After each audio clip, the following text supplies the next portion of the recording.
بسم اللہ الرحمن الرحیم ابھی نستعین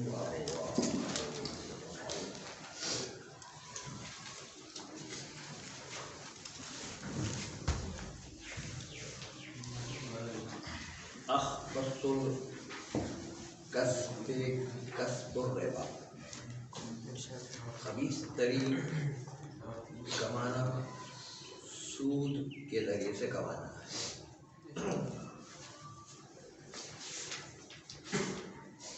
اس لیے معصوم نے فرمایا کہ جو بھی کوئی تجارت کرنا چاہتا ہے تو الفقہ ثم المتجع، کہ پہلے شرعی مسئلے سیکھو پھر تجارت کا کام کرو، ورنہ سود و حرام میں ضرور پہنچ جاؤ گے۔ فرماتے ہیں کہ اذان و اقامت کے سلسلے میں 6 شرائط کہیں پر پائی جائیں، ان 6 شرائط کے تحت اذان و اقامت ان مقامات کو جو بیان کیے ان کے علاوہ میں بھی 6 شرائط کے تحت اذان و اقامت ثابت ہے۔ پہلے چند موارد گزر چکے جہاں پر اذان و اقامت ثابت ہوا کرتی ہے، اب 6 شرائط کے ساتھ بھی اذان و اقامت ثابت ہوگی۔ نمبر 1 کہ مسجد میں اذان و اقامت کہی گئی، پہلی جماعت کے لیے مسجد میں اذان و اقامت کہی گئی ہو۔ اب دوسری جماعت قائم کی جا رہی ہے، دوسری فرادہ، دونوں صورتوں میں یہ مسجد میں ہے تو دوسری فرادہ ہے، دوسری جماعت کے لیے اذان و اقامت ثابت ہوگی۔ یہ مسجد کی بات ہے، گھر میں اگر کوئی اذان و اقامت کہی گئی ہے تو دوسری جماعت گھر میں ہو رہی ہے یا دوسری فرادہ پڑھ رہے ہیں جماعت کے بعد تو گھر میں ثابت نہیں ہوا، صرف مسجد کے اندر بعد والے لوگوں کی اذان و اقامت ثابت ہے۔ تو پہلی چیز ہے شرط کہ مسجد میں پہلی جماعت کی اذان و اقامت ہوئی ہو۔ دوسری شرط یہ ہے کہ پہلی جماعت کے لیے اذان و اقامت کہی گئی ہو۔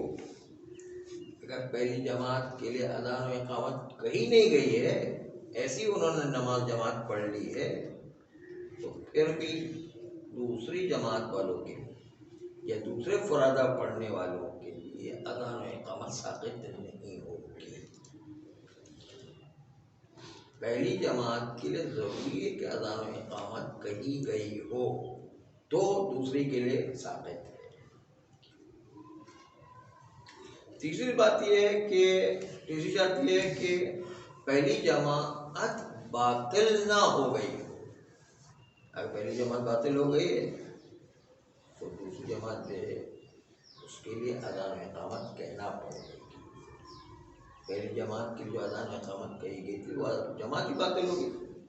تو گویا کہ وہ ہوئی نہیں ہے۔ تو اب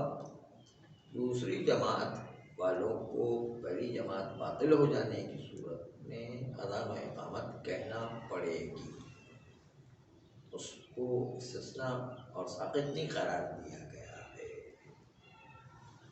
چوتھی شرط یہ ہے کہ مسجد میں ہی ہو لیکن اوپر نیچے ہو، یعنی کیا؟ مثلا پہلی جماعت ہوئی ہے صحن کے اندر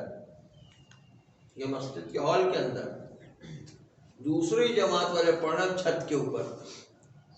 تو وہ حالانکہ دونوں مسجد میں ہیں لیکن دونوں کی جگہ الگ الگ ہے، تو پھر بھی نماز جماعت دوسری والوں کے لیے اذان و اقامت ثابت نہیں ہوگی، ان کو چھت والوں کے لیے الگ اذان و اقامت کہنا پڑے گی، وہ پہلی والی جماعت سے اکتفا نہیں کریں گے۔ بس اس لیے جو ہے مسجد میں جہاں پہلی جماعت ہوئی تھی دوسری جماعت بھی وہیں پر ہو رہی ہو تو پھر دوسری جماعت سے ثابت ہے، اما دونوں کی جگہ الگ الگ ہے، ایک اوپر پڑھ رہا ہے ایک نیچے پڑھ رہا ہے، ایک جو ہے اوپر پڑھ رہا ہے دوسرا انڈر گراؤنڈ میں پڑھ رہا ہے، تو پھر نہیں مانا جائے گا، پھر وہ انڈر گراؤنڈ والے کو الگ سے اذان و اقامت دوسری جماعت میں بھی کہنا پڑے پانچویں بات یہ ہے کہ جو پہلی جماعت ہو ادا کی نیت سے انجام دی گئی ہو، نہ قضا والی، ادا کی نیت سے پہلی جماعت ہو۔ ادا کی نیت سے پہلی جماعت کی شرط ہے، لیکن دوسری جماعت والے ضروری کہ ادا کی نیت۔ دوسری جماعت والوں کے لیے ممکن ہے قضا کروا رہے ہیں تو بھی صحیح ہے، ان کے لیے ادا کی شرط ہے۔ پہلی جماعت والوں کے لیے ادا کی شرط ہے۔ اور آخری شرط جو ہے چھٹی،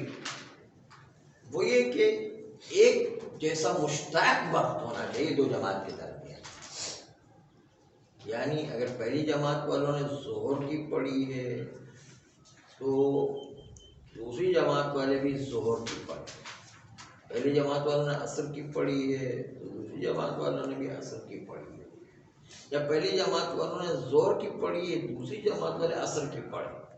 یا پہلی جماعت والے نے عصر کی پڑھی ہے دوسری والی جماعت والے پہلی ظہر کی پڑھ رہے ہیں، تو چونکہ ظہر عصر کا ٹائم مشترک ہوا کرتا ہے، اس لیے مشترک وقت میں اگر دونوں کی نمازیں ہو رہی ہیں تو پھر جماعت دوم میں اذان و اقامت ساقط ہوا کرتی ہے۔ لیکن اگر دونوں کی مشترک وقت میں جماعتیں نہیں ہو رہی، الگ الگ وقت میں جماعتیں ہو رہی، اس کی مثال جو ہے خود جو ہے پیش کی ہے آغا حسین نے، وہ یہ کہ اگر پہلی جماعت عصر کے آخری وقت میں ہوئی، پہلی جماعت عصر کے آخری وقت میں ادا نماز کی نیت سے پڑھی گئی، اب دوسری جماعت والے آتے ہیں، وہ مغرب عشاء کی نماز جو ہے عصر کی کیونکہ آخری وقت میں پڑھی گئی تھی اس لیے مغرب کے ٹائم ہوں گے تھوڑی دیر میں، دوسری جماعت والے آتے ہیں مغرب کی نماز پڑھنا چاہتے ہیں، تو حالانکہ ایک ہی مسجد میں ہیں، پہلے والوں نے اذان بھی کہی ہے، پہلے والوں نے ادا بھی پڑھی ہے، ان کی نماز جماعت باطل بھی نہیں ہے، مشترک وقت میں بھی ہو رہا ہے، لیکن اس کے باوجود دونوں کا وقت جو ہے وہ مشترک نہیں، دونوں کا وقت مشترک نہیں، یعنی مطلب یہ کہ وہ ظہر عصر کی نماز کا وقت تھا، اب یہ مغرب عشاء کی نماز کا وقت شروع ہو گیا ہے، تو یہ مغرب عشاء والے یہ کہہ کر کہ بھائی ابھی تو جو ہے عصر کے لیے نماز جماعت کے لیے اذان و اقامت ہوئی تھی، تو وہ اذان و اقامت عصر کی مغرب عشاء والوں کے لیے کافی نہیں ہے،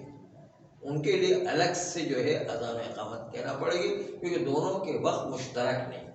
مغرب و عشاء کا الگ وقت ہے،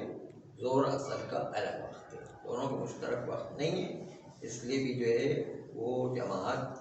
دوسری جماعت والوں کو بھی اذان و اقامت کہنا پڑے گی، جس طرح پہلی جماعت والوں نے اذان و اقامت کہی تھی، اس طرح دوسری جماعت والوں کو بھی مشترک وقت نہ ہونے کی وجہ سے وہ دو الگ الگ وقت ہو گئے، تو مغرب و عشاء والوں کو بھی نماز جماعت انجام دینا پڑے گی اور دینا پڑے گی، یعنی اذان و اقامت بھی ان کو انجام دینا ہوگا۔ پہلی جماعت جو ہو رہی ہے آغا صاحب، جو عصر اور عصر کے آخری وقت میں پڑھ رہے ہیں، تو وہ مغرب عشاء کے لیے پھر وہی اذان و اقامت جو ہے کفایت کرے گی، یا ان کو تو مغرب عشاء کے لیے پہلی والوں کو دوبارہ دینی پڑے گی؟ ان کو اذان و اقامت دوبارہ کہنا پڑے گی، ان کو بھی دوبارہ، کیونکہ وہ پہلی والی اذان و اقامت ختم ہو گئی، اب یہ دوسری ہو گئی، تو ان کے لیے بھی الگ سے مغرب عشاء کی نماز یہ دوسرے وقت کی اذان و اقامت ہو گئی ہے، تو ان کے لیے بھی ان کو بھی جو ہے مغرب عشاء کی اذان دوبارہ کہنا پڑے گی۔ تو یہ 6 شرائط تھی، یہ 6 شرائط کی صورت میں دوسری جماعت والوں سے یا دوسرے فرادہ والوں سے اذان و اقامت ساقط ہوا کرتی ہے، پہلے کو تو کہنا ہی کہنا ہے، دوسرے والوں کے لیے یہ ہدایت ہے کہ 6 شرائط پوری ہو تو اذان و اقامت کہنے کی ضرورت نہیں، وہی پہلے والوں نے جو اذان و اقامت کہی ہے سمجھا جائے گا کہ یہ دوسری جماعت اسی پہلی جماعت کا حصہ ہے، جب حصہ ہے تو اس کو جو ہے اس کی موجودگی میں اس کو دوبارہ سے اذان و اقامت کہنے کی ضرورت نہیں ہے۔ صلی اللہ